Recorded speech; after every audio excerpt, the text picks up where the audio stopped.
Tá muito bem, meus queridos. Hoje episódio número 12. Chapecó. Hoje dia 23, dia chuvoso, muito bom. Estamos aqui com o nosso convidado especial, Paulo Zamboni. Olá, pessoal, tudo bem? Dono da Registro Feito, CEO, fundador, né? Eu vou começar hoje com uma frase de um poeta brasileiro que começa assim: whisky ou água de coco, pra mim tanto faz. O MC Creu, talvez ele não vai gostar muito de ouvir isso, porque ele teve um problema justamente com a Moranguinho, que era a dançarina dele. Marca. E ela acabou registrando a marca Moranguinho, na época que trabalhava com ele. E hoje, essa letra, Whisky ou Água de Coco, é do mestre Naldo, o qual ele já andou com o LeBron James, Chris Brown. Ele é um cara que anda com todo mundo, né? Colecionador de tênis, né? Por causa disso. Colecionador de tênis. O pessoal da Nike chorou quando ele contou a história dele. Assim, um abraço, então, pro Naldo aí, nossa lenda brasileira.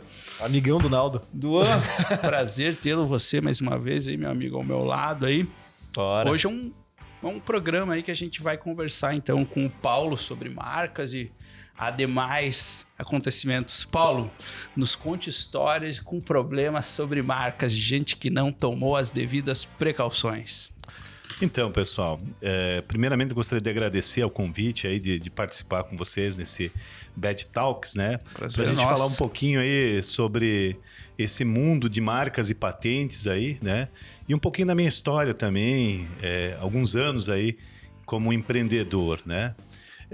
Então, como eu estava comentando com vocês antes, no dia a dia eu vejo muita gente se ferrando, literalmente, né? Porque na verdade você trabalhar com propriedade intelectual é algo intangível e as pessoas elas normalmente elas dão um valor para um registro de marca, para uma patente, depois que aconteceu alguma coisa, né? Uhum. Então, existem muitas histórias e muitas coisas assim que são assim, bem bizarras em relação a isso, né? O pessoal não entende a importância, às vezes, do quanto isso faz diferença, né? Tanto que, assim, o Paulo tá aí com nós já desde o começo do Bad Talks, eu acho que foi o terceiro episódio, a gente já tava como patrocinador, então foi a primeira pessoa que nós chegamos lá e falamos, cara, ó, nós queremos falar sobre isso porque a gente sabe o quanto é importante e o nosso público, principalmente, que é empreendedor, né? A gente sabe que a galera tá aí na sua primeira empresa, né, Johnny? No negócio, começando com a MEI ou às vezes com mais negócio mais tradicional, mas ainda não registrou, então a gente falou, pô, tem tudo a ver. O Paulo acreditou desde o começo, tá aí nessa saga com nós. E quando a gente fala de registro de marca, a gente já teve, né, algumas... O Johnny no 10º episódio falou sobre isso. Nós na Capton agora estamos tendo que recorrer lá, né? Tendo alguma divergência, enfim, alguma coisa para resolver. E é super comum. Mas antes de nós entrar em marca, eu acho que o Paulo tá aí 20 anos de empreendedor na vida, 9 empresas. Conta para nós um pouco antes da Registro Feito, que é, né, o último empreendimento seu, mas o que tem de antes aí para contar para nós? Conta um pouco do Paulo aí na história de empresa, o que já aconteceu de negócio que não deu certo, ou de situação. Vamos construir essa história aí com essas 9 empresas. O que tem de legal para contar para nós aí? Então, vamos lá. Bom, eu sou empreendedor desde os meus 24 anos, tá? Estou no meu 9º CNPJ já. E já passei por vários tipos de empresa. É história, né? Eu comecei do mundo da publicidade, propaganda. Trabalhei com serigrafia de boné, fazia arte para camisetas, que mais? Xícara. Enfim, uma infinidade de coisas. Entrei para uma gráfica, trabalhei 3 anos com uma gráfica. Né? Comecei fazendo arte e saí de lá como diretor de criação lá. Então, que massa. Antigamente as gráficas elas tinham um papel muito parecido com agências, então desenvolviam materiais e tal. Hoje é muito diferente, né? Hoje as agências elas puxaram essa frente. Mas tu fez faculdade disso ou foi? Sim, eu sou formado em publicidade e propaganda, né? Então entendi. Eu venho dessa área. E lá, inclusive, um caso bem interessante, bem peculiar, é que eu conheci um empresário que foi o meu primeiro sócio na gráfica. Eu estava trabalhando lá, criando os materiais e tal. e desenvolvendo material para ele e tal. E um dia ele disse, pá, eu tô querendo empreender, tô querendo montar uma agência de propaganda e tal. E me veio aquela pulga, disse, puta merda, que tal nós montar uma agência junto e tal? Nem conhecia ele e tal, sabe? Mas foi bacana. E acabei me aventurando, saí da gráfica, eu tava trabalhando já há 3 anos, e montamos uma agência de propaganda. E aí, como é que funcionava, né? Eu trabalhava na criação, ele na parte administrativa, ele estava fazendo faculdade ainda, não tinha se formado, e ele coordenava toda a parte de vendas, a parte administrativa. Só que de um tempo que eu trabalhando lá com ele, eu percebi que ele não ia muito para o mercado para vender. E a agência, você precisa buscar cliente e tal. Ainda mais que depende de serviço, né? Empresa de serviço precisa vender todo dia, né? Exatamente. E aí, como ele estava fazendo faculdade, ele estudava a manhã inteira. E aí ele tinha tempo somente à tarde. Sim. E eu criando com vontade lá, com aquela vontade de fazer, eu tive que acabar saindo um pouco da minha função de criação para começar a fazer atendimento. E foi aí que eu comecei a me desenvolver um pouco mais na área comercial. Então abraçou tudo. Isso. E foi muito bom isso. Foi muito bom porque a partir disso eu acabei aparecendo um pouco mais pro mercado, as pessoas me enxergaram de uma forma diferente. Sim. E é onde eu recebi um convite para montar uma empresa de telecomunicações. Olha só. Legal. Então, eu fui convidado por um empresário de Chapecó para cuidar de um escritório da Claro, no corporativo, quando eles estavam trazendo as antenas, estavam começando a instalar as antenas da Claro. Ano 90, é isso?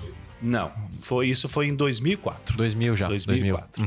E aí, nesse meio tempo, eu já tinha montado um outro escritório de designer, então eu já não estava mais nessa sociedade.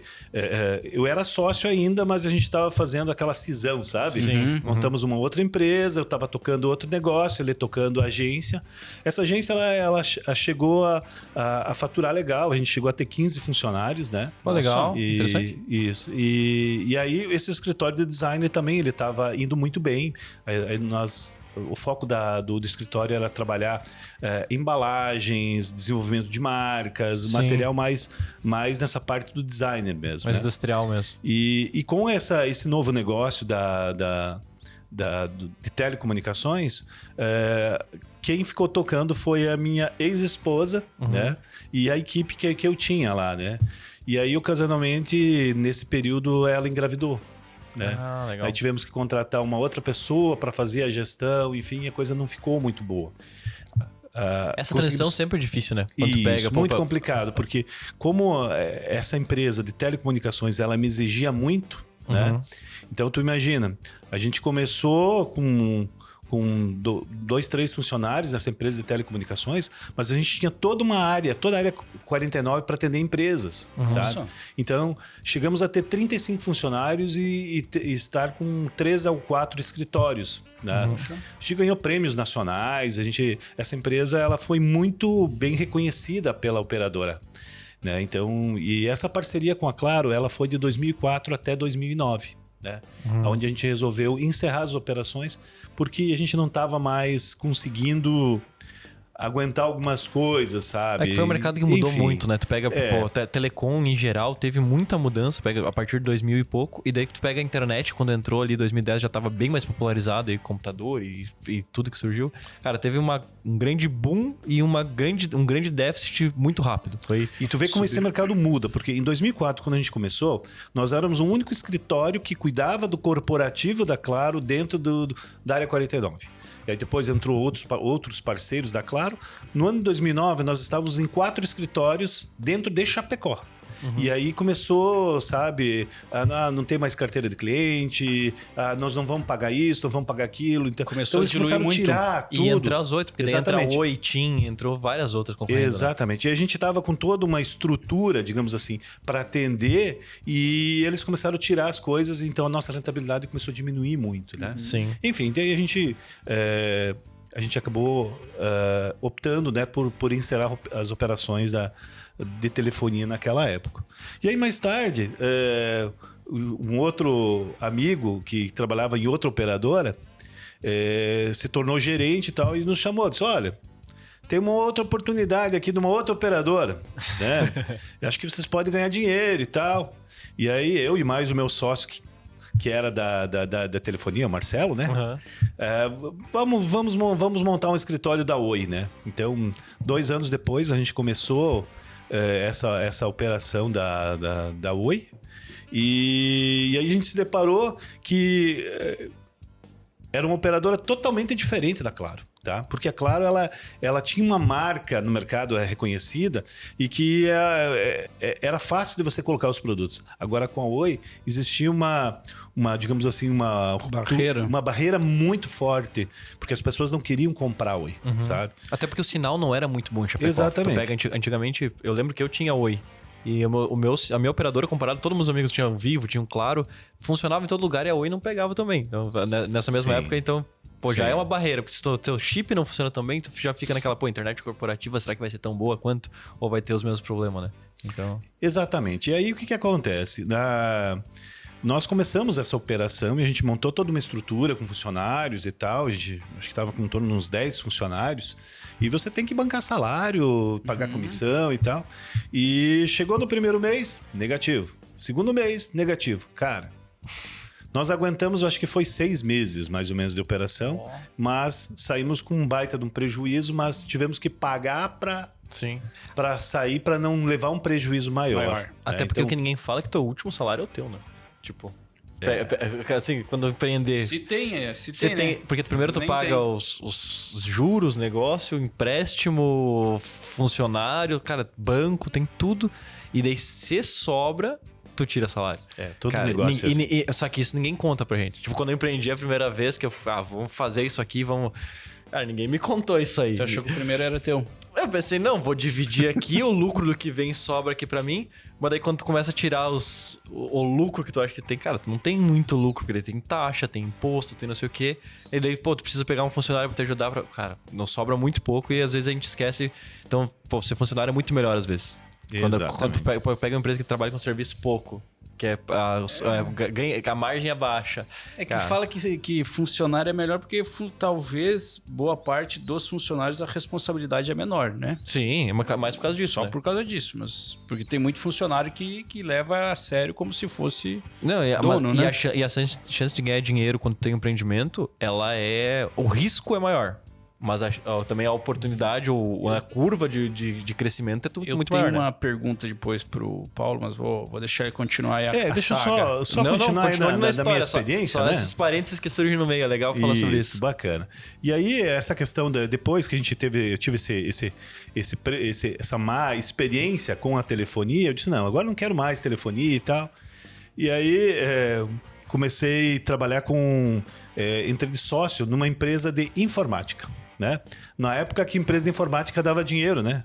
Porque depois disso eu vi várias empresas acabar mudando de mercado, mudando os tipos de produtos, porque hoje a informática você compra na internet, né? Ninguém mais compra notebook, informática numa loja de informática. É muito difícil, Na né? nossa própria cidade eu vejo o número de empresas que tem, né? Ou viraram a maioria de imóveis para escritório. Isso, exatamente. Isso era que ano, Paulo? Só pra gente se situar. Nós estamos falando de 2012 por aí. 2010, 2011, ou seja, não é muito tempo.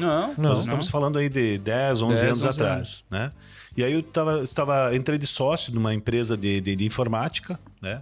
Uma sociedade que durou 6 meses, né?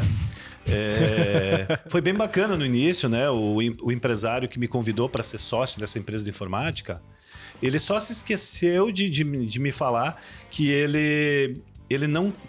Quem tocava o negócio não era ele, era a esposa dele, né? E aí ele tinha uma outra empresa de software e ele começou a tocar o negócio, né? A empresa de software enfim, a sociedade é complicada quando você tem pessoas que não têm a mesma visão que você, né? Enfim, e também não deu muito certo essa sociedade, mas nesse meio período eu trouxe a Apple para Chapecó para a gente... nessa empresa de informática para ser um centro especializado da Apple. E aí um dia, conversando com o Marcelo, que já foi meu sócio em outras empresas, eu falei para ele, pô, Marcelo, você tá trabalhando com imóveis lá em Abelardo Luz e tal. E o que você acha de nós aproveitar? A Apple lançou o iPad e eu vejo que tem um grande potencial, porque, cara, olha o tamanho dessa tela, olha o que dá para nós fazer, de repente tentar trabalhar alguma coisa aí para imóveis e tal. E ele disse, cara, interessante isso, deixa eu dar uma pensada. Passou uns dias e veio o Marcelo para Chapecó. Paulo, preciso bater um papo contigo. E aí ele disse, que tal nós fazer o seguinte, nós criar um aplicativo para iPad, para nós fazer apresentar os imóveis. Eu disse, cara, que negócio que bacana, baita ideia. cara. Olha que sacada. Beleza, vamos lá. Vamos montar uma empresa, vamos fazer. Você pode continuar lá com a imobiliária. Eu vou organizando as coisas aqui e assim começamos. Uhum. Tá, mas como é que faz? Quantos programadores temos aqui na região para o iPad? Cara, não sei. Quantas empresas desenvolvem? Não sei. Fomos para a internet. Vamos lá, buscamos em Curitiba, que o Marcelo morava em Curitiba, e identificamos umas 3, 4 empresas e aí marcamos e fomos para lá. Fomos para Curitiba conversar para nós terceirizar, né? Sim. Coisa boa. Terceiriza o projeto, paga e tal, depois a gente vende, né, cara? É uma ideia interessante, né? Claro. Você pega lá 1 mês, 2 de desenvolvimento, você pega um aplicativo prontinho, depois não precisa fazer mais nada. Claro. Né? É o que a gente acha, né? Isso. E aí tu não precisa fazer mais nada, tu tá com o aplicativo pronto, né? Negociamos lá o valor e tal. Enfim, conversamos com algumas empresas e fechamos com o pessoal ali e que começou a desenvolver o projeto. O projeto estava lindo, maravilhoso, né? A gente fazia os layouts, mandava, eles acertavam no início. E aí depois começou a dar os problemas, porque o desenvolvimento é lento e tal. E a gente criava uma expectativa e não vinha dentro daquela expectativa. Enfim, chegou um tempo que a gente percebeu que o mais complicado não é você desenvolver a estrutura do sistema, mas sim fazer as adaptações e as melhorias. E as melhorias, elas são contínuas. Sim. Então, Porque o cliente está usando, ele vai querer coisa nova, vai querer mudar. Você precisa, tem muita coisa para você melhorar, né? Então, fechar cliente não é problema, né? Então, o grande problema é você evoluir o produto. E aí, aí veio outro problema. Beleza. Mas quem que vai desenvolver para nós? Vamos montar uma equipe de desenvolvimento? Beleza. Mas não tem programador? E aí? Como é que fizemos? E aí que veio apareceu que a Uno Chapecó ia começar uma turma, a primeira turma de ciência da computação, de desenvolvimento no iOS. Ah, né? sim. E aí? Como é que nós podemos fazer? Podemos pegar, de repente, alguém aí que se destaque e tal. Mas, para isso, alguém de nós vai ter que ir lá fazer o curso de programação.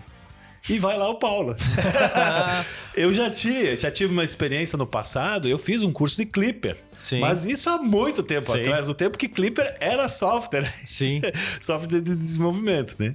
Enfim, e aí me meti no curso lá, consegui puxar uma telinha pro lado pro outro. fazer umas telas, algumas coisas bacanas e tal. E aí já vi lá quem estava se destacando. De lá eu tirei 2 pessoas que a gente começou o projeto, né? Então, um deles veio trabalhar com nós para fazer a parte de desenvolvimento e uma outra pessoa que se destacava lá, mas ele era mais na parte de back-end, né? Da parte de gerenciador e tal. E aí ele começou... Depois ele começou a nos ajudar em relação a isso também. Enfim, então essa empresa de software, ela nasceu dessa forma, né? Que a gente teve que ir atrás, buscar e começar desenvolver esse sistema, né? Então foi uma experiência bacana. Essa empresa de software, eu saí da sociedade em 2016, né? Depois eu vou falar um pouquinho por que eu saí dessa sociedade, porque é outro badge bem bacana também, tá? Mas a empresa, pelo que me parece, ela foi fechada em 2019, 2020. Ela não está mais operando. Sim. Né? É uma pena, porque eles tiveram que demitir cliente. Demitiram o cliente porque eles não tinham mais condições de desenvolver, melhorar o produto, porque o mercado precisava que o produto melhorasse. Sabe? Sim. E o custo de desenvolvimento se tornou muito alto. E mudou muito, né? Tu pega, nós estamos falando de 2016, começou em 2014. Então, pra quem não sabe, parênteses interessante, o Paulo foi meu primeiro chefe na área de software. Então o Paulo ali, ele pensava meio... Aprendi, cheguei lá e bati na porta, falei, não tem nenhuma empresa que trabalha com programação Android aqui, eu vi que vocês fazem, já tava no Android, já tinha programador, então, sei lá, 2016, por aí, 14, não lembro, 14, por aí, eu acho. Nós começamos mesmo a empresa de sistema, foi lá em 2011. Mas eu entrei na empresa em 2014, acho, 13, 12, por aí. E daí eu bati na porta e falei, cara, ninguém faz Android, eu quero trabalhar com vocês. E daí o Marcelão, que eu citou, falou, bem, beleza, convenci a deixarem entrar. E, cara, dali foi o start. Então, a culpa da tecnologia é de vocês, né? Se eu tô hoje como programador, então ali foi um dos produtos que mais eu aprendi. Porque, cara, nós tomamos muita paulada. Sim. E tinha muita oportunidade. Só que daí tu pega, hoje, como tá o aplicativo, naquela época tinha mais Windows Phone no mercado do que iPhone. A gente já falou sobre isso aqui no podcast. Olha que loucura, teve um momento no mercado que tinha mais o Windows Phone que iPhone na mão das pessoas. Não faz sentido nenhum. Hoje não existiu o Windows Phone. Sério, a gente tá falando isso? Sim, a gente tá falando de 5 anos atrás, 7 anos atrás. É muito incipiente tudo que aconteceu no mercado de tecnologia voltado à telefonia, né? Então, sim, foi cara, não lembro que ano que foi, mas uma loucura. Assim. Cara, ô Paulo, eu tenho uma coisa bem importante para te perguntar. Que é uma coisa que quem fecha empresa, tá sendo da sociedade, passa e a gente não conversa muito sobre isso. É tipo assim... As mulheres, elas levam o mundo de um prisma muito diferente, que elas conversam muito entre elas, né? O homem, ele não fala nada, né? O homem esquece que ele tem que fazer exame ali de câncer de próstata, a gente não conversa sobre nada, né? O homem não brocha, o homem não faz nada. Cara, como é que é quando fecha uma empresa? Quando o cara fecha, o que é o lado ruim? O que a gente passa? Não, nem de sentimento, assim. Qual que é os grandes BO quando você tem que fechar uma empresa, além, obviamente, quando você fica com uma dívida? O que é o pior, assim, que acontece no... tive que fechar minha empresa. O que é os grandes bads, assim, que tem? Eu acho que o maior problema é você engavetar um sonho. Porque toda empresa, todo negócio, ele passa por um sonho e que se você não conseguir executar ele da forma como você gostaria, o prejuízo fica. É inevitável. Entendi. Mas eu acho que o grande problema mesmo é esse sonho que está na cabeça do empreendedor, essa vontade de fazer a coisa acontecer. E ele sabe que ele poderia ter feito, né? Só que muitas vezes, pelos erros do dia a dia, você acaba não conseguindo fazer. Sim. Porque me corrija assim, eu tenho na minha mentalidade que assim... Atrás de prejuízo monetário, você dá um jeito. Que a gente sabe que de um jeito ou de outro você consegue corrigir isso. Porque é só você esvaziou um copo aqui, você vai ter que encher ele. Mas quando você trata de outra forma de prejuízo que você falou de sonho, não tem como fazer. Cara, isso é muito forte. Como é que você encara essa parte assim de... tomei um prejuízo aqui. Como é que é hoje que você lida e como é que você lidava antes? Para ti era mais difícil, porque eu vejo que tem gente que tem muito medo de empreender e não empreende ou começa seu negócio com medo de, vou fazer um prejuízo, eu tenho que pegar um empréstimo no banco. Só que esse é o processo, para mim é normal ter que fazer isso, é normal você ter que pegar empréstimo. E acho que está muito ligado à nossa cultura. O que você vê? Como é que você enxerga o Paulo hoje e ontem a respeito de grana, de tomar prejuízo e pegar empréstimo? Eu te diria o seguinte, tá? Que de todas as experiências que eu tive até hoje, sempre foram todas muito produtivas, tá? O risco existe, o prejuízo existe, porém, o percentual é pequeno perante do lucro que você pode ter, tá? Então, eu me considero uma pessoa vitoriosa em todos os negócios que eu tive. Por mais que teve alguns que não deram certo do jeito que eu gostaria, mas eu penso que você precisa acreditar e batalhar, né? Eu acho que é mais ou menos isso. Quando né? tu pesa na balança sempre é maior, né? Porque exatamente. O aprendizado que vem não se compara. Se tivesse no ambiente tradicional, talvez não enfrentando aquele desafio, tu não teria evoluído quanto evoluiu, né? Então faz todo sentido, né? Isso é uma coisa que eu falo muito, sabe? Que as pessoas, elas podem te copiar uma ideia. Elas podem te copiar o teu produto, mas elas nunca vão copiar o teu sonho. Aquilo que aonde você quer chegar e aonde que você quer levar essa empresa. E isso é o segredo dos negócios. Sim. Eu vejo que você fala com brilho assim no olho, acho que você leva no dia a dia. Com certeza. Legal. Outra coisa que enquanto você falava ali, Paulo, também me veio à mente. Como é que a gente avalia risco hoje? Eu sei que por mais que a gente imagine que hoje tem internet, tem Sebrae, tem um monte de empresa aí que pode auxiliar, tem muita informação por aí. Mas se você vai começar uma empresa ou tá mesmo tocando ela já há anos, eu vejo que é difícil você mensurar risco. Como é que você trata no dia a dia para mensurar risco, seja para abrir uma nova empresa ou mesmo hoje para manter a tua? Ou investir no próprio negócio, numa vertical nova, algo do gênero. Vamos lá. Há um tempo atrás, eu era mais novo, né? E eu tinha mais pique para digamos assim, investir em novos negócios que eu não tinha tanto conhecimento. Hoje, eu não coloco meu pé em algo que eu não tenho um conhecimento sobre aquilo, né? Porque já é difícil você empreender e você crescer em algo que você conhece. Imagina você ir por algo totalmente novo que você não conhece. O mercado, o consumidor, o produto, sabe? Então, eu penso muito em relação a isso, né? Hoje, os meus negócios, eles estão todos relacionados com aquilo que eu faço. De alguma forma, eu tenho que ter essa experiência, essa informação do que o meu cliente busca. Então, hoje eu estou tentando focar mais ou menos nessa linha, para não errar tanto, né? Entendeu? Então, eu uso isso como um balizador. Sempre se aprofundar em algo que você já tem um certo conhecimento. Perfeito. Cara, tu sabe que tu me fala isso e lembrou meu tio. Um dia o meu tio lá, ele tem um negócio lá de sucesso lá, ele teve bastante sucesso no empreendimento dele. E eu falei, um dia eu fiz uma proposta para ele. Fiz uma proposta, não, deu uma sugestão, me meti assim, cara, por que tu não começa a empreender aqui um pouco, que é uma área parecida? Eu falei assim, cara, eu não tenho mais idade, eu não tenho mais pique. Eu falei assim, pô, mas como assim, velho? Tu tem tempo e dinheiro, o que te falta? E tu falou assim, não me meto também em coisas que eu não conheço. E é algo que eu já ouvi do Warren Buffett. Ele diz, cara, eu só invisto em empresas que eu conheço. E eu estudei, eu fiquei pensando assim, mas peraí, cara. Por que o cara mais rico do setor de investimento não investe em tecnologia?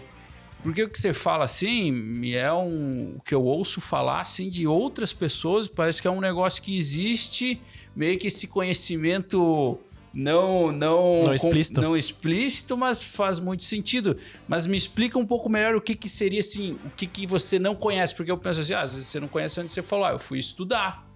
É a falta de tempo ou mais assim de tipo assim, cara, já tô bem hoje, não tenho mais aquela gana? Então, eu vou citar um exemplo com um case nosso. Isso que eu gosto. A história isso que eu gosto. É um software de vistoria que a gente começou a desenvolver. A empresa de software, ela nasceu para desenvolver o quê? Catálogos de imóveis.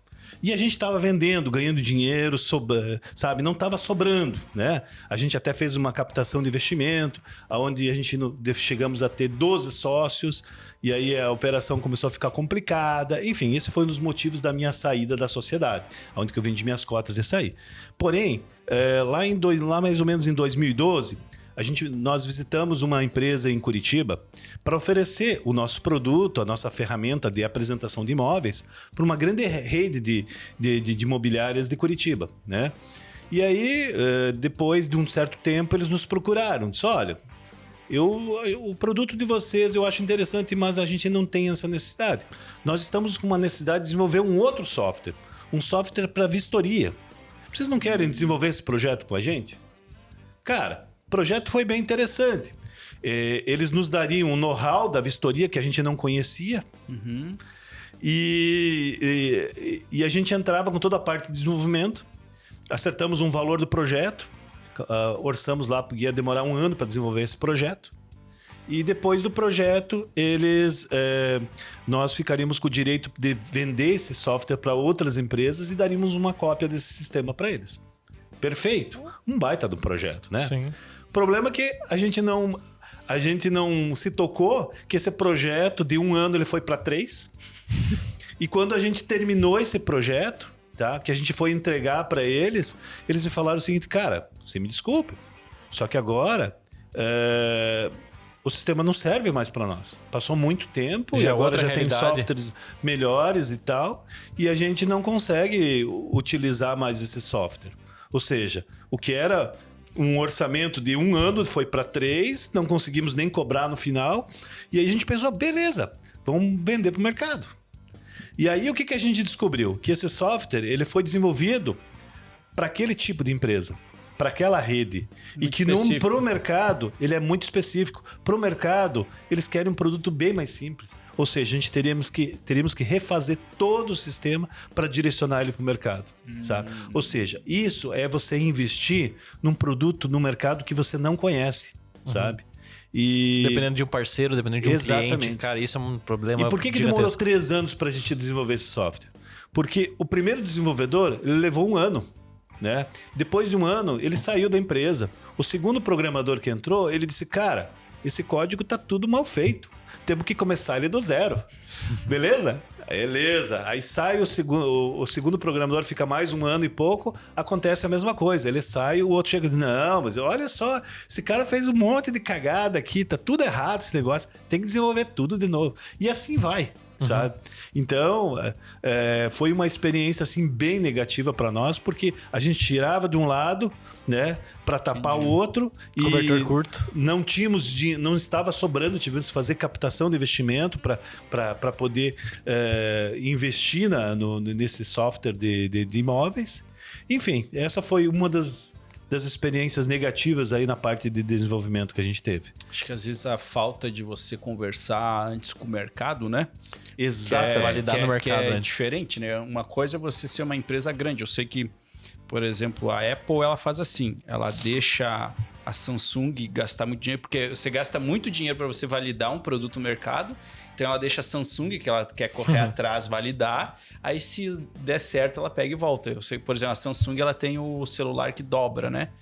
Parece que agora a Apple ela tá estudando se realmente vale a pena ou não entrar com um celular que dobra. Porque assim, não sei se pegou no mercado, não sei se... Porque a Apple ela sabe que quando ela entrar, eles vão vender e eles têm que ter muito lucro, né? Tem que pisar firme, né? É.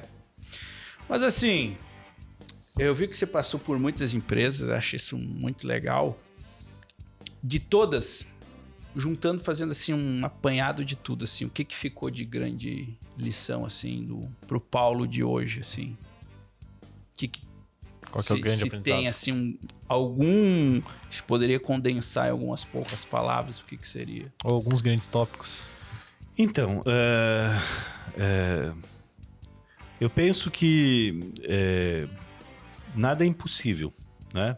Por exemplo, esse caso aí da gente montar uma empresa de software do zero, sem ter desenvolvedor, sem ter nada, a gente buscar, sabe, ir para Curitiba, depois entrar em curso de programação para aprender, para depois tentar trazer os caras. Tu imagina as probabilidades de erro que poderia dar nesse meio desse percurso, né?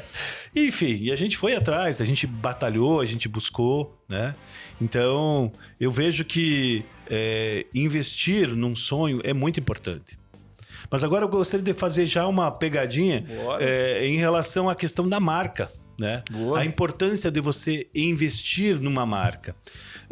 Eu sempre digo o seguinte, que a marca ela tem o poder de transmitir para o mercado todas as características da empresa. Então, muitas vezes você pode fazer uma comparação, um paralelo da marca com a tua marca pessoal.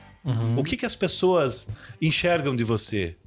O teu conhecimento, a tua forma de conversar, de atender, de se comunicar, né? Qual é o teu perfil. Então, a marca ela tem esse poder. E eu vejo que muitas vezes as pessoas elas se preocupam muito mais nos bens. Por exemplo, eu vou comprar um carro 0 km. Cara, eu tenho um sonho, vou lá comprar um carro, vou gastar 100 mil, 100 e poucos mil lá, vou comprar um carro 0 km. O que é a primeira coisa que eu vou fazer antes de tirar o carro da agência lá com medo de bater? Cara, eu vou fazer um seguro. Agora o empresário, ele vai investir lá vários anos da vida dele para um negócio que vai sustentar os filhos dele, a família. Ele vai montar todo o plano de vida, onde que ele vai se aposentar em cima daquele negócio. E aí ele não quer investir em registrar uma marca. Que a marca é a coisa principal do negócio dele. Sim, né? É o que vai diferenciar ele das demais empresas do mercado, sabe? Então eu vejo muito isso. E tanto é que hoje em dia, na Registro Feito, nós mudamos toda a forma de abordagem dos clientes. Hoje a gente não tenta mais convencer o cliente que ele tem que registrar a marca. Não. A gente busca os clientes que estão preparados, que querem, digamos assim, que querem se diferenciar, que tenha aquele brilho no olhar, que a gente sabe que ele quer crescer, sabe? Esses são os clientes que a gente busca. Sim. Tá? Porque não adianta você tentar convencer as pessoas da importância de registrar uma marca. Não, você tem que falar para eles que é importante, quais são os problemas que ele vai ter e pronto, né? Então, eu vejo que no início, quando eu comecei a trabalhar com propriedade intelectual, na antiga empresa que eu trabalhava também, a gente fazia muito isso. A gente prospectava lá 1000 clientes e fechava 2, 3 clientes, sabe? Caramba. Ou seja, o índice de conversão era muito baixo. Justamente por quê? Porque as pessoas elas não dão valor. Então hoje a gente mudou. Agora o foco é tentar identificar no mercado empresas que realmente precisam ter uma marca. Empresas que estão abrindo filiais, que estão se destacando, que estão trabalhando franquia, sabe? Que estão desenvolvendo um bom projeto numa agência. Então, esse é o foco hoje do nosso trabalho. Buscar o cliente não no porta a porta, ir lá bater na porta do cara e dizer, você quer registrar a tua marca? Não. Hoje, o nosso trabalho é baseado em parcerias. Fazer parcerias com escritórios especializados de branding, escritórios de consultoria, de advocacia, empresas de contabilidade, porque é onde que o cliente está.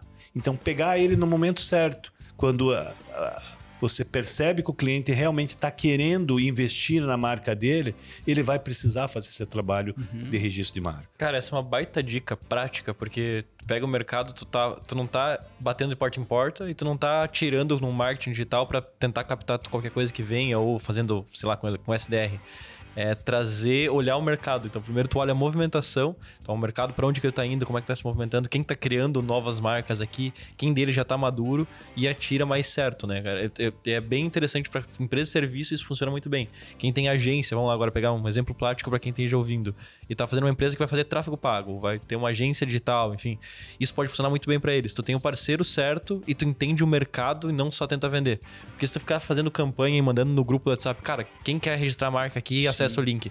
Não vai funcionar, cara. Hoje em dia não funciona mais dessa maneira. Eu não sei se é a mentalidade, o que é se é cultural, até depois eu vou pedir pro Paulo, porque eu vejo assim, quando eu tive, não lembro em que ano eu tive que registrar uma marca, para mim era tão importante quanto ter o contador. Porque assim, não tem como você, no dia de hoje, como ele é, tem tanta gente registrando a toda hora, nome, logotipo. Se você não tiver tua marca registrada, você não pode não ter nada no outro dia, né? Pode vir alguém. O que tu acha, Paulo? É devido à maturidade, à nossa cultura de, assim, ainda não ver essa tamanha importância do que é registrar uma marca? Como é que é? Eu vejo que muitas vezes é o momento, tá?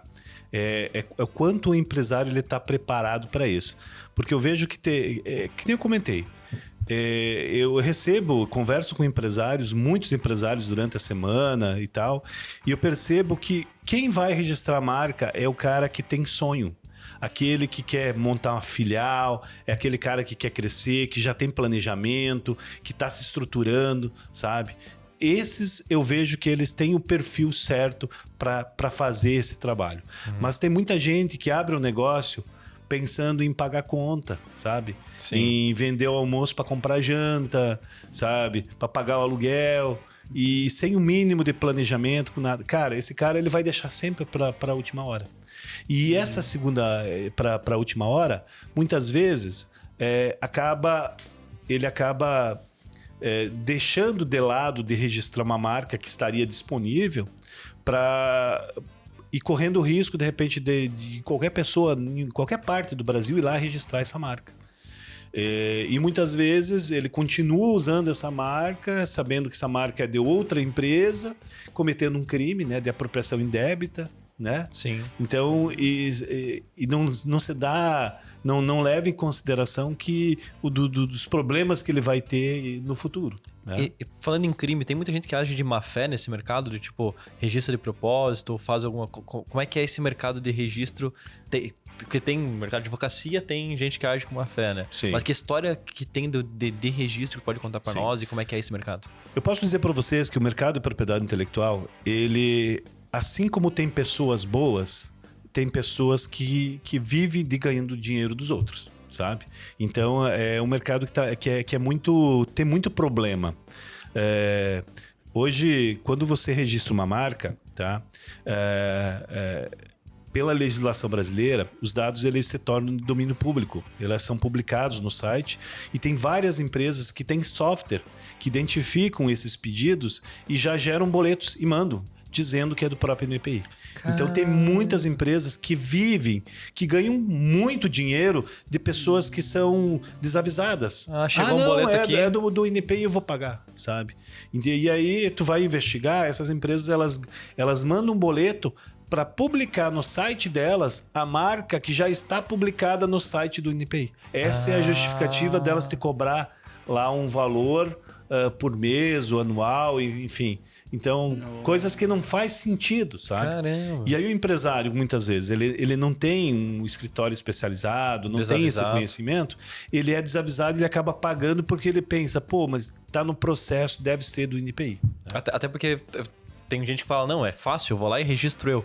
Mas, cara, tem tanta etapa pra fazer que não é só ir lá fazer isso. Esse tipo de coisa eu nem fazia ideia que acontecia, né? Então, tu tem que ter um assessor pra poder fazer isso. Exato. E o grande problema que a gente vê no registro de marca é a questão de você classificar, saber pesquisar. Como você mesmo falou, existem muitas marcas registradas. O banco de dados é imenso. E aí você analisar, muitas vezes, as probabilidades e os problemas futuros. Isso é um grande diferencial. Então, no nosso escritório, na Registro Feito, o que a gente tem feito? A gente investiu em softwares e numa metodologia para diminuir, digamos, a margem de erro, tá? Os problemas que vai dar lá na frente. Né? Então, com isso, a gente consegue entregar uma pesquisa mais rápida, uma pesquisa de mais qualidade, e é onde que os nossos parceiros do mercado criativo, eles buscam segurança, né? Então, com isso, a gente consegue crescer nesse mercado criativo. Eu vou aproveitar e dar um tempo pro... Opa, desculpa, olha só, vai aparecer no vídeo. Vou aproveitar e deixar o Paulo tomar uma aguinha e vamos falar agora. Já falou de parceiros, nós temos parceiros além da Registro Feito. Quem que são nossos parceiros aí, Vitor? Olha, temos, inclusive, além de hoje, né? Um grande prazer, que o Paulo é da Registro Feito, Mentate.solutions e a Zuc Consultoria. Então, pessoal, vamos rodar aí o videozinho falando um pouquinho deles, mas todos já sabem, né? Quer trazer uma gestão mais estratégica para tua empresa, a Zuc vai conseguir te ajudar. Quer construir um software, não quer sofrer de pegar uma equipe errada, de não conseguir entregar, de ter que desenvolver internamente, ou tá com um novo projeto dentro da empresa e não tem time o suficiente, quer alocar uma squad terceira, nós temos a Mentate Solutions aí, que eles conseguem fazer esse tipo de serviço de software. Primeiro, você tem uma grande ideia. Então, essa ideia cresce e se torna um sonho. Um sonho tão grande que você não vê a hora de espalhar para o mundo e inspirar outras pessoas. Aí você investe tempo, energia e dinheiro para transformar aquela ideia em criação. E o que estava apenas no mundo das ideias ganha vida e se transforma em produto, serviço, marca.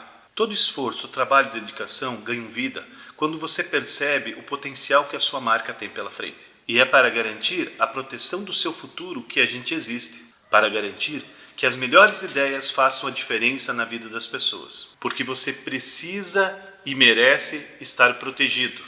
Registro Feito, protegendo as melhores ideias. E aí galera, aqui é o Anderson Silva da Zuc Consultoria, tudo certo? A gente patrocina o Bad Talks, a gente sabe que a gente passa por muitas bads aí, por isso que a gente está envolvido nesse belo projeto. E hoje eu vou falar um pouquinho sobre a Zuc, né, de uma forma bacana, aí, a gente ajuda as organizações a prosperarem, né, e por isso que a gente está patrocinando o BED, porque a gente quer ajudar ainda mais, através da consultoria. Né. E a Zuc, ela basicamente é uma empresa de 25 anos de mercado, tem mais de 400 clientes atendidos aí, bem mais de 800 planejamentos e projetos já executados. E nessa jornada aí a gente foi absorvendo algumas áreas de desenvolvimento nas empresas. Né. Então a gente tem uma área bem forte que a gente trabalha a estratégia e inovação, então toda a estruturação do planejamento estratégico, a visão de futuro das empresas aí, a própria pivotagem desse negócio através do ciclo de inovação também, né? Temos uma área de análise de viabilidade, então a área basicamente para a gente entender o valor das empresas, fazer um plano de negócios, né, sobre uma expansão futura, né, de alguma forma. Temos uma área de gestão produtiva, onde a gente otimiza a produção, a operação dela através de processos e métodos de Lean, né, de melhoria contínua, né, como um todo. Temos também uma área de governança corporativa, e nessa área a gente estrutura a alta gestão da empresa, toda a assembleia de sócios, conselho de administração, conselho fiscal, e a gente participa também como conselheiro em alguns negócios, né? Temos também uma área de gestão financeira, onde a gente estrutura todas as finanças da empresa, e uma última área, que é a área de M&A, a área de compra e venda de empresas. Então, um pouquinho do que a gente faz aí, de uma forma bem breve. A gente acredita, assim, que tem como fazer diferente, e por isso que a gente quer ajudar essas organizações a prosperarem. Oi pessoal, aqui é a Larissa da Mentat Solutions, invadindo o Bad Talks de hoje para falar com você que está procurando por um parceiro confiável de desenvolvimento de software para o seu próximo projeto. Nós, da Mentat, ajudamos a sua empresa criando produtos de tecnologia. Temos um time de desenvolvimento de software experiente que pode te ajudar em todas as necessidades de desenvolvimento de software. Nós também somos especialistas em desenvolvimento de aplicativos web e mobile, então a gente utiliza as melhores práticas de mercado. Se você está construindo um projeto ou até mesmo está precisando de apoio ou precisa criar algo do zero, nós podemos te ajudar. Entre em contato com a gente, saiba mais. E voltamos aí para bater um papo com o Paulo, depois dos avisos dos patrocinadores. O que mais temos aí para pedir pro Paulo, Vitão? Paulo, te pedi aí, qual a maior mentira que tu contou pra ti já? O cliente sempre tem razão. Eu também não concordo. Por que, Paulo? Eu Gente, também. né? Explique para nós o que aconteceu. Steve Jobs uma vez falou que o cliente não sabe o que ele quer Verdade. até que você mostre para ele. Boa. E eu vejo que muitas vezes é assim que funciona em muitas coisas, né? Os clientes, eles acham que sabem, eles se acham superiores. Claro, muitas vezes por eles dominar um certo assunto e tal, eles acham que sabe sobre o nosso negócio. Então, no meu escritório, eu sigo uma máxima que é o seguinte: eu não escondo, tá? Se aquela marca vai passar, se vai dar problema, se dá para registrar, se não dá, o cliente ele tem que saber, entendeu? Porque se você ficar enrolando ele, uma hora ou outra vai dar problema. A melhor coisa que você tem é botar a cabeça no travesseiro. Eu, em quase 10 anos de propriedade intelectual, eu não tenho um processo na justiça por alguém que me diz que você me enganou, você me tirou o dinheiro porque você prometeu uma coisa que não era. Então, eu me preocupo com todo o processo.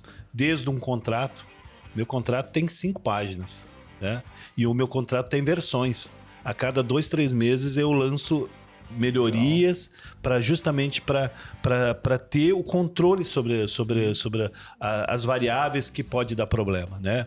A proposta, ela tem que ser muito bem direcionada e o contrato tem que estar de acordo com a proposta, ou seja, o teu discurso de venda, ele tem que estar muito alinhado para que mais tarde o cliente não diga, mas você me prometeu que a marca ia passar. Sim. Cara, e já veio muitos clientes me falando assim, não, cara, tu leu o contrato? Tu leu a proposta? Nas minhas conversas que a gente já teve, alguma vez eu falei, tu tem algum áudio, algum texto, alguma coisa, de eu falando que eu ia te dar 100% que aquela marca ia passar? Cara, não é assim. Nós dependemos de uma empresa terceira. São técnicos que têm opiniões diferentes.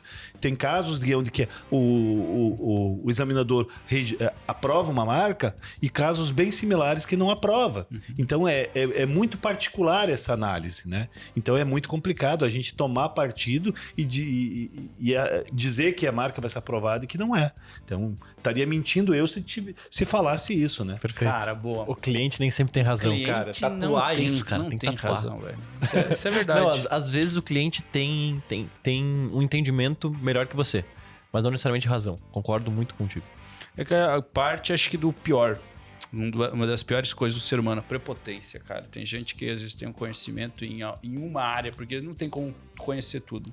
E aí tu acaba pisando. Mas aí tu quer que ele faça, no caso do software, se ele falou que tem que fazer aquilo lá e se não for aquilo, cobra. Tu sabe que ele não tem razão, mas quer fazer? Bota uma equipe terceira e cobra mais. Porque mesmo cobrando é uma energia despendida, né, Paulo? Sim. Que você poderia estar aplicando um negócio que você tem aquele tesão de pegar e fazer. Mas essa é uma boa resposta. Olha só, hoje pra ti, Quais são as 3 coisas mais importantes para empreender? Bom, a primeira que eu vejo é você conhecer aonde que você vai se meter. Eu já, na verdade, já dei isso, né? Essa dica eu já dei antes, né? Eu acho que a primeira coisa é você entender o que o consumidor quer comprar, o produto que você vai vender. Eu acho que isso é o básico do básico, né? Peguei isso de um outro empresário que já foi meu sócio também, o Akimoto, que ele fala que você tem que crescer, né? Gastar pouco, né? Para poder crescer, né? Então eu vejo que isso é um erro, né? Na verdade, quando a empresa está começando a faturar, você vai lá e começa a esbanjar um monte, né?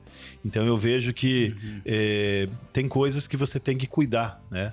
E uma delas é você trabalhar dessa forma. Bacana. Cometi esse erro. Cara, eu também. É exatamente a mesma coisa. Começou a sobrar, o que a gente faz? Não, bota vazão aqui. Putz, é uma boa dica gastar pouco para poder crescer. E agora outra te pergunta assim, porque eu acho que a nossa fase de crescimento ela é muito baseada em a gente assumir risco, né? Porque a gente não sabe o que vem. A gente se põe em frente ao risco e às vezes a gente acaba errando. Qual erro que tu acha assim fundamental que faz você crescer mesmo assim? Ou qual que você passou e que tipo realmente assim, aquele erro tu pagou o preço assim, cara, valeu lá na frente pelo aprendizado que trouxe? Eu acho que todo erro é um aprendizado, né? Você aprende alguma coisa desse erro. Agora, o que você não pode fazer é cometer o mesmo erro nas outras empresas, né? Então, e isso acontece muito, né? Cara, essa é uma boa dica, porque tu pega...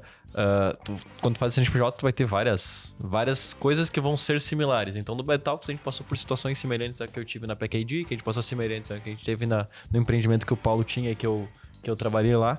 E tu pega sobre aprendizados e erros, todos doem, mas tem pesos diferentes. Tu lembra de alguma situação que tu falou, cara, essa aqui nunca mais pode acontecer pra mim? Tipo, não precisa uma bad ruim, mas, cara, fazer isso aqui sem contrato, por exemplo. Até citei antes, nós estávamos conversando sobre. Sim. Cara, eu lembro, assim, nunca mais na minha vida eu fiz sem um contrato. Sim. Porque eu tomei no cu mesmo, não teve o que fazer. Fizemos, até era um bar aqui da região, cara, fizemos todo o software. O Phelps lá, né? Tu lembra que trabalhava com nós? Então, abraço, Phelps, faz tempo que eu não falo com ele. A gente fez todo o software para um negócio que tinha mesa de sinuca e tal, bar, atendimento, impressão fiscal. Nunca recebemos. Nunca tivemos um contrato. Então, que situação como essa e similar tu tem pra dizer, cara, isso aqui não tem como repetir? Então, é bem interessante, bem nesse tema que você comentou. Essa empresa que eu estou hoje, a Registro Feito, é uma empresa que tem 1 ano e meio. Porém, se você for analisar o faturamento dela, o trabalho que está sendo feito, é uma empresa que hoje ela já fatura mais da outra empresa que está há 10 anos no mercado. Sim. Por que isso aconteceu?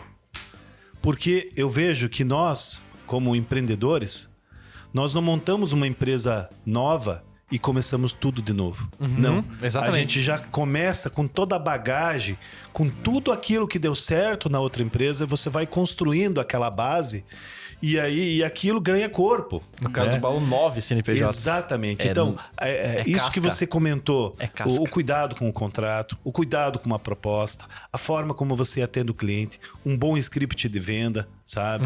A forma como você faz o pós-venda, como que você se relaciona com o cliente para que ele esteja sempre em contato contigo, sabe? Então isso são regras que você vai adquirindo nas empresas que você trabalha, e quando você monta um novo negócio, você monta um negócio sólido, sabe? E isso te dá uma certa segurança para você investir nessa empresa. Até por isso que os investidores investem mais em quem já teve empresa, quem já faliu. Às vezes os cheques são maiores do que o primeiro empreendimento, porque essa casca vem só de empreender. Então tu pega, 9 CNPJ, porque o Paulo já passou, nós vamos passar daqui 5 anos, talvez 10 anos, nós vamos ter talvez metade da bagagem. Então faz todo sentido, né? Eu admiro gente que começa a empreender e vai para várias áreas, porque assim, além da coragem, né? Vai de também, assim, cara, você tem que aprender muita coisa. E hoje eu vejo pessoal fala muito do Elon Musk, né? Pô, o cara tá no ramo automobilístico Sim. e tá de exploração espacial. É muita coisa, se tu pensar, muita coisa diferente, mas como você falou, cara, o cara deve unir tanto conhecimento assim que para ele talvez chegue aquele ponto que não é, porque assim, talvez não o final não difere muito, mas assim, o core, o centro dele é meio que parecido para você tocar um negócio. É que a grande diferença que eu vejo com o Elon Musk é que a gente não sabe qual é o tamanho do sonho dele. Exatamente. Aonde que ele quer chegar. Boa. Né? Então, dependendo do projeto dele, ele vai buscar as melhores pessoas em cada área, o melhor administrador, ele vai se cercando de pessoas muito mais competentes que ele, muitas Sim. vezes. Eu vi que o Bill Né? Gates faz isso. Tem um documentário dele que ele faz isso. Que o Bill Gates tem empresa de tudo que é área, né? Tem na área Inclusive, de vacina, de... Botou um bi na Heineken ontem, por esses dias aí. Essa semana ele virou sócio da Heineken. Inclusive agora eu sou sócio dele. E ele fazia justamente isso aí. Ele tá criando um novo projeto de usina nuclear. Porque todos os projetos de usina nuclear do mundo é dos anos 70, mais modernas. E ele quer fazer um novo. Porque ela não é tão... poluente e perigosa como a gente acha. E aí, o que ele faz? Ele pega e começa a achar o cientista o melhor Os de mais cada foda. área, bota numa mesa assim, galera, o projeto é esse, a gente tem que desenvolver. Eu disse, cara, parece meio óbvio, né? Mas às vezes a gente esquece de quando a gente tá com um problema, diz, não, peraí, quem que é o melhor cara pra me ajudar quando eu tô com um problema financeiro? Ah, eu vou pedir opinião pro cara do lado. Eu disse, não, cara, você tem que procurar uma ajuda. E o Johnny falou no episódio 10 sobre não pedir ajuda para pessoas que não têm experiência, né? Não peça ajuda para leigos. Acho que até o título do episódio ou algo semelhante. E faz todo sentido. E quando a gente fala de marca, a gente tem que ter o especialista da mesma maneira. Então, pô, por que tu vai fazer a contabilidade da tua empresa, tu vai fazer o financeiro da tua empresa, tu vai fazer a marca, o registro da marca da tua empresa? Tu começa a fazer... Não, leva para pessoas que conseguem fazer. Tipo, tu tem que ter alguma segurança de que aquilo vai estar rodando para tu focar no que é o que o Paulo falou, que é o importante, que é cuidar da tua relação com o cliente, de fazer um bom atendimento, de fazer um bom pós-venda. Isso é essencial e tu vai ter que fazer, porque ninguém vai conseguir fazer por você. Então, Isso é bem interessante, Duan, isso que você está falando, porque eu, em 10 anos de propriedade intelectual, eu já participei de vários momentos. E eu vejo que há um tempo atrás, alguns anos atrás, sei lá, há uns 5 anos atrás, era bem diferente a percepção de valor. Eu quero fazer sozinho, tá? Hoje, as pessoas, elas não estão mais tentando fazer sozinho, sabe? Porque elas entendem que é complicado, que é complexo, os riscos que se tem. Então, eu vejo que isso mudou muito e está mudando. legal. Então, a cultura das pessoas está mudando bastante em relação a isso, né? Porque a gente vê que, por exemplo, o sistema do INPI é um sistema muito ultrapassado, né? cara, é muito... E tanto é que eu tenho um projeto que o Duan conhece o projeto, sabe? Que eu pretendo investir em software de novo, tá? Mas são soluções para a área de propriedade intelectual. Tá? Então é um projeto que esse ano 2023, se Deus quiser, ele vai sair do papel. E eu vou voltar para a área de desenvolvimento, né? Para começar a desenvolver sistemas para auxiliar nessa área de propriedade intelectual. Legal. Hoje, Paulo, o que você evitaria a qualquer custo se envolver? Ou que você não... que você teria... não algo que você pagou um preço muito alto. O que você... Sócio. Sócio? Sócio. Essa eu gosto de pedir. Eu comecei porque assim, cara, sócio é um treco complicado. Eu acho que é a quinta vez que eu ouço essa resposta já. E eu devo ter pedido 5 vezes só. Eu te diria o seguinte, que na sociedade você percebe, tá? E eu até vou falar, né? É que, na verdade, o pessoal fala que sociedade é um casamento sem sexo, né? É isso aí. Tá? E é bem complicado isso. Agora você imagina você ter uma sociedade com 10, 15 pessoas, sabe? Sim. Então é muito complicado. Então, eu teria uma sociedade hoje com uma pessoa que eu conheço, uma pessoa, mas tem que ser muito bem analisado, sabe? Porque essa pessoa ela tem que ter o mesmo pique que você, ela tem que ter o mesmo pensamento, ela tem que ter os mesmos valores. E é difícil de você achar, porque hoje as pessoas elas são muito diferentes, né? Se tu pensar, é quase como elencar uma parceira, um parceiro pra vida, né? Exatamente. Isso que é o famoso, né? Quer conhecer alguém de verdade? More com ela, tenha conta, uma dívida com ela e viaje com ela. Por que as pessoas se separam? Eles não se conhecem o suficiente. Eu vejo que muitas vezes no início do relacionamento elas caminham para o mesmo lado. Só que vai chegar num determinado momento da vida que um vai começar a seguir para um lado e o outro vai seguir para o outro. E vai chegar um tempo que eles ficam tão distantes O sonho que não é o mesmo. que o sonho não é o mesmo, sabe? Sim. Então eu vejo que isso muitas vezes acontece também nas empresas. Nos sócios, né? Então é difícil. Eu vejo que tem muitas empresas que têm sociedade, que os caras estão há 20, 30 anos trabalhando juntos, sabe? E conheço vários empresários assim, sabe? Sim. E admiro, porque é muito difícil, né? Não, então, talvez a maneira mais fácil de conduzir é você ter alguém que é o responsável e vai tocar e pessoas correlatas que estão ajudando. Então, né, tu trazer o sócio principal é essa pessoa e ele puxa, e os demais são conselheiros junto, mas tem alguém que é o capitão do barco, né? Brincadeiras à parte.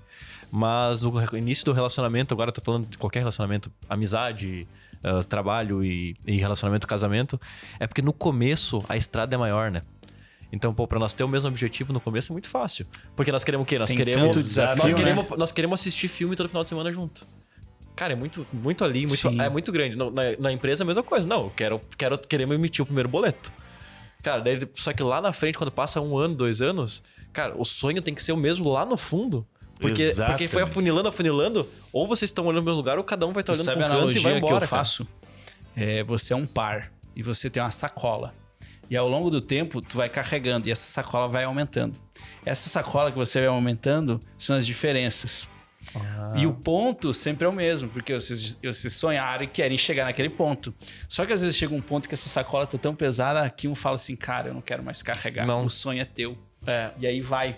Porque acaba ficando tão pesado o saco das diferenças que você diz assim, cara, esse sonho não vale mais tanto, esse desgaste que eu tenho. Tudo se resume a sonho. É isso aí, tudo se resume a sonho, que o Paulo falou antes. E é bem interessante que isso a gente leva pro lado do relacionamento também. Sim, de todos os Muitas aspectos. vezes você vai se separar de uma pessoa que você tá, uma pessoa que você gosta, que você ama, porque, na verdade, aquilo que você acredita e o que ela acredita são coisas totalmente diferentes. Né? E no relacionamento, na sociedade, é exatamente a mesma coisa. Cara. Tu vai ter essa mesma profundidade de decisão e tu pode adorar. Eu posso olhar e dizer, galera, eu adoro o Vitor, mas eu não venho mais no Bad Talks porque a gente tá olhando para um futuro diferente.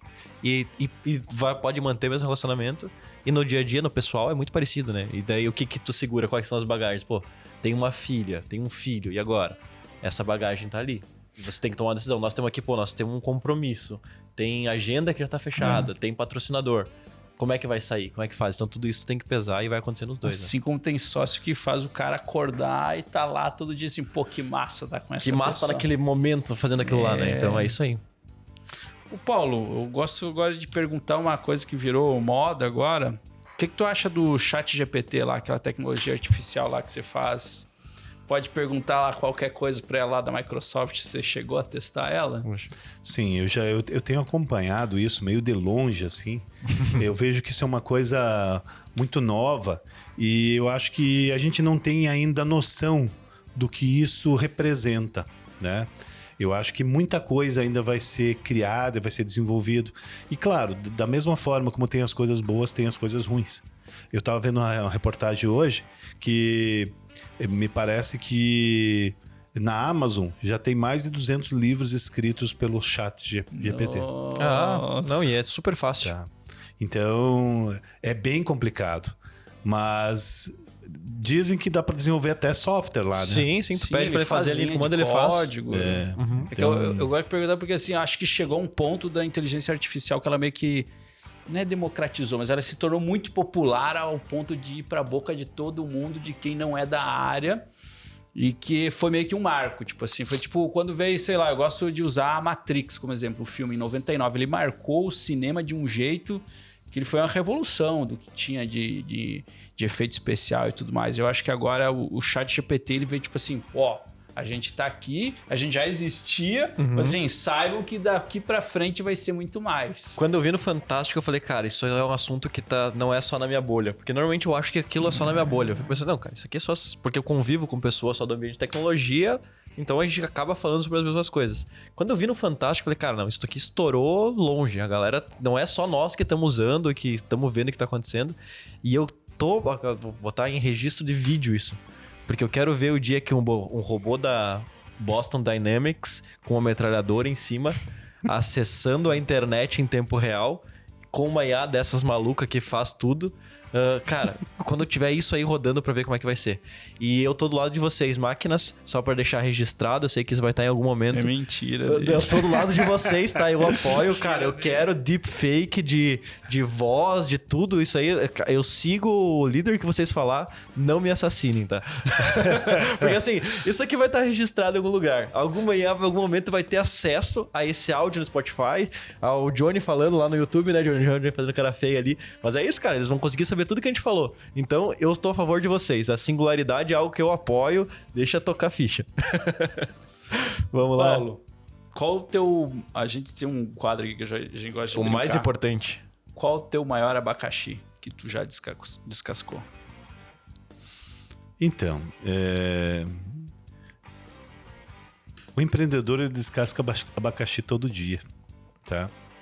Eu sabia que vocês iam me perguntar isso. Essa é a pergunta base do jogo. Eu sabia que vocês iam me perguntar isso e eu não gostaria de responder um abacaxi, porque Fica livre aí. porque na verdade o dia a dia do empreendedor é um abacaxi.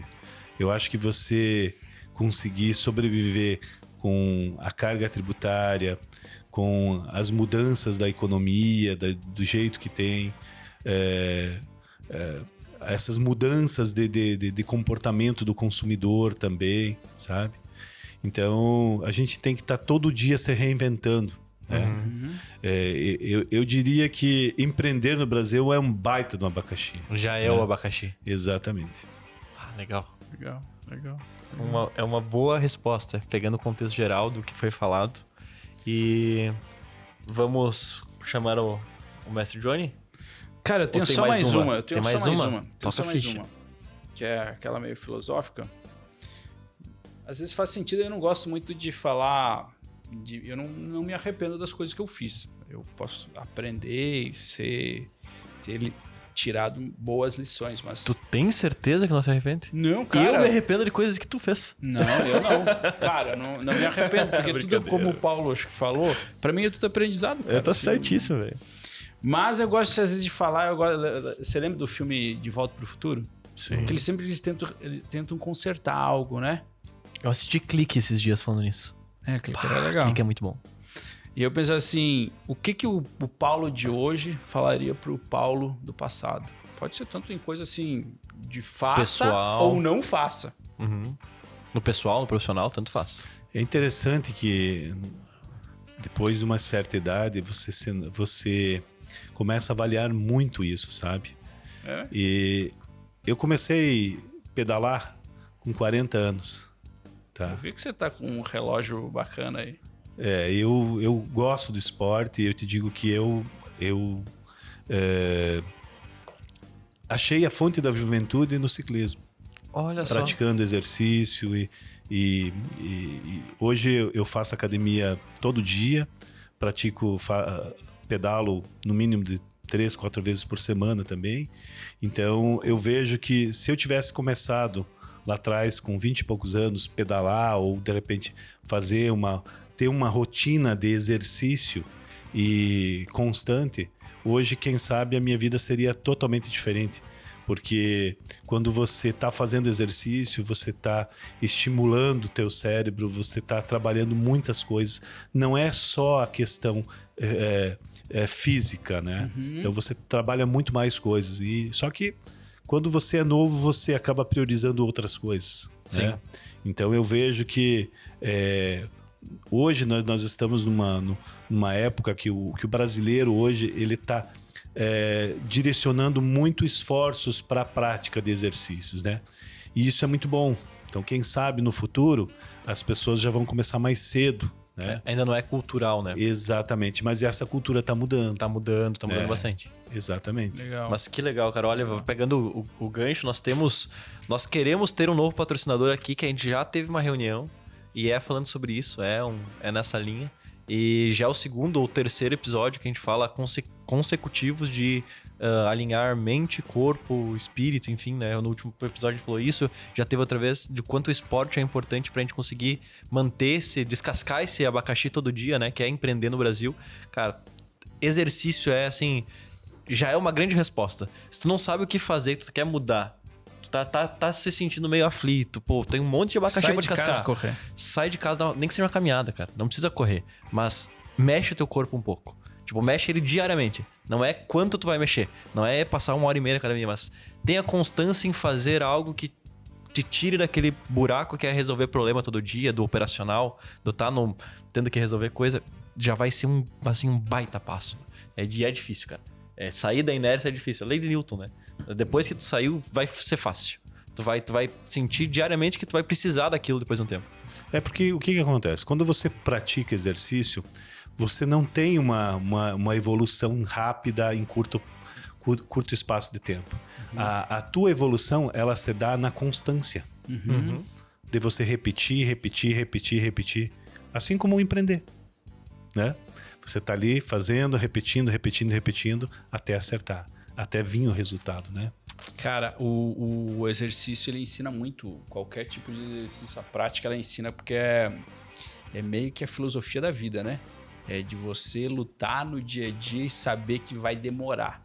A gente tem as últimas gerações, eu incluo a minha, a gente tem essa necessidade da urgência, né? De achar que vai dar tudo certo e que eu vou ganhar muito bem em pouco tempo. E diz, não, cara.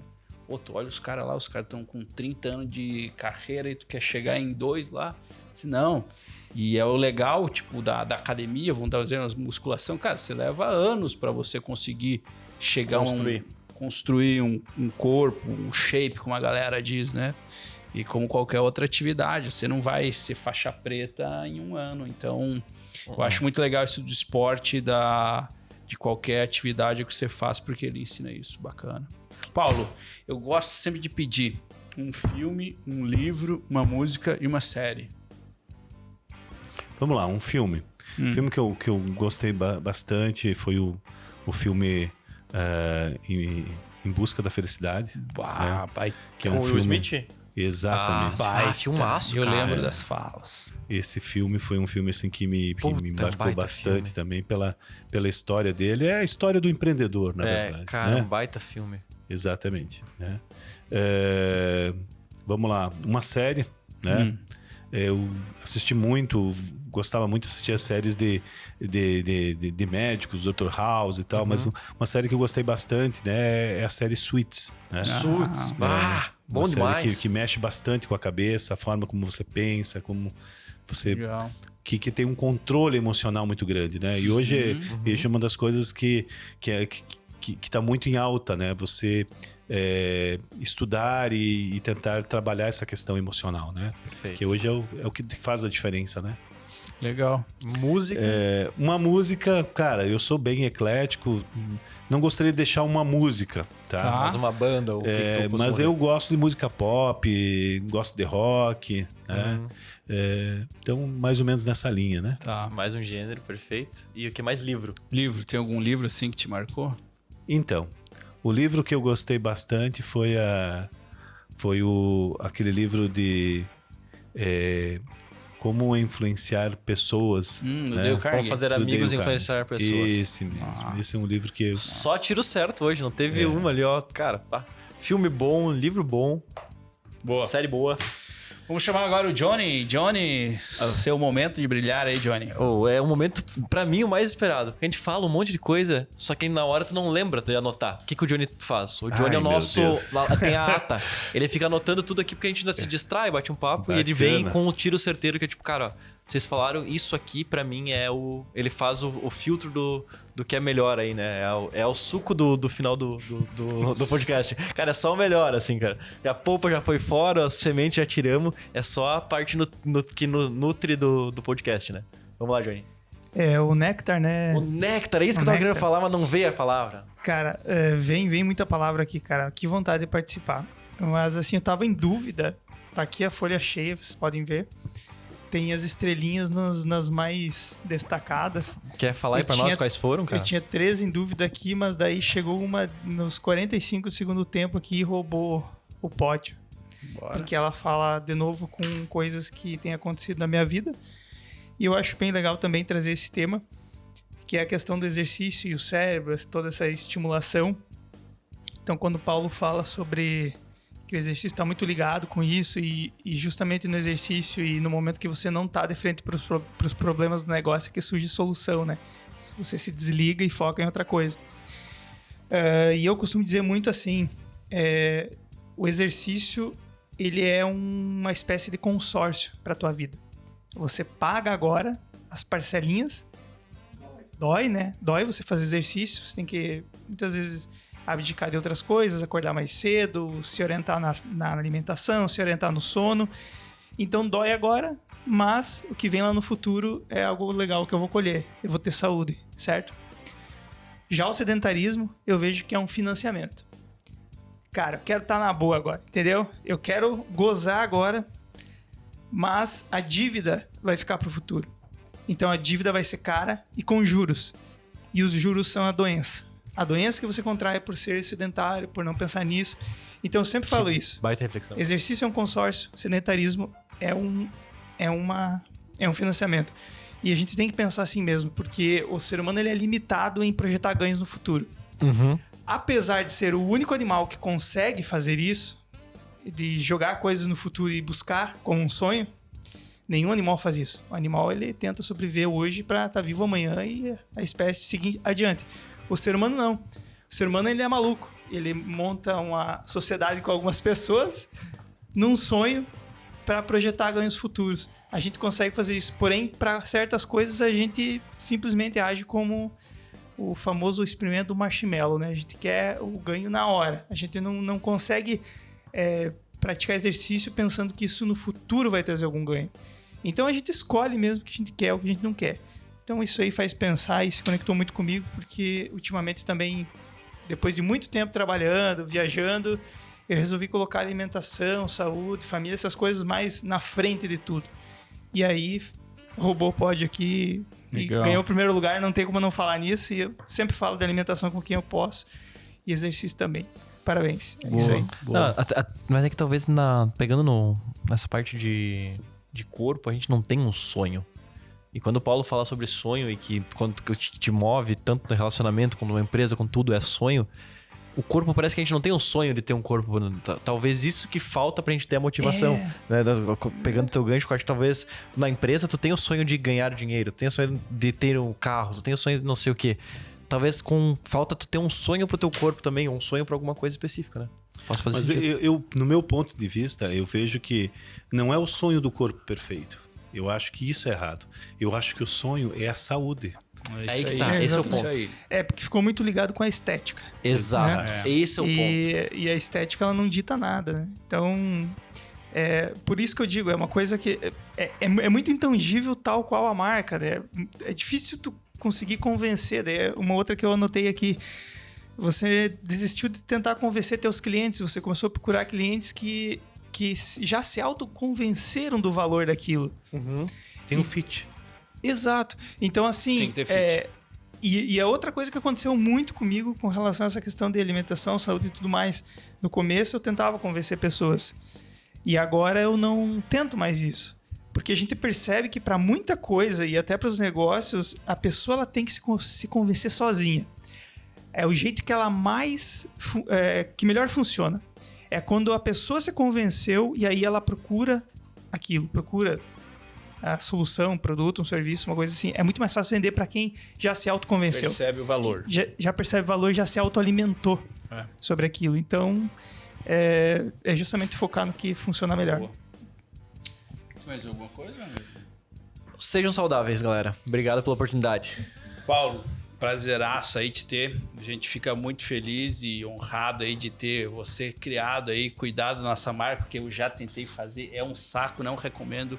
Vão lá na Registro Feito, lá com o Paulo, assim, porque, cara, além de, assim, é algo que não é tão fácil, não é simples e pode ter muito BO nesse meio de caminho. Então, assim, como o nosso mestre Naldo lá, que foi lá, fez os caras da Nike chorarem, né? Gente, sigam o exemplo e vão e registrem sua marca aí com o Paulo. Muito obrigado. Espero aí que muita gente aprenda aí com o teu conhecimento aí. Foi muito legal te ver aí. Galera, um abraço. Até a próxima. Valeu. Um abraço, pessoal. Até mais. Tchau, tchau.